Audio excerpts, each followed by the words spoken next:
आज हम पढ़ेंगे नोबेल इनाम की कहानी। नोबेल इनाम के बारे में पढ़ेंगे।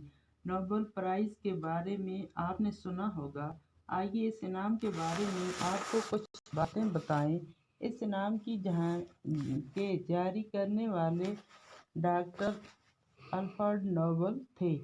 उन्हीं के नाम पर ये इनाम नोबेल प्राइज कहलाता है, जो दुनिया का सबसे बड़ा एजाज़ है।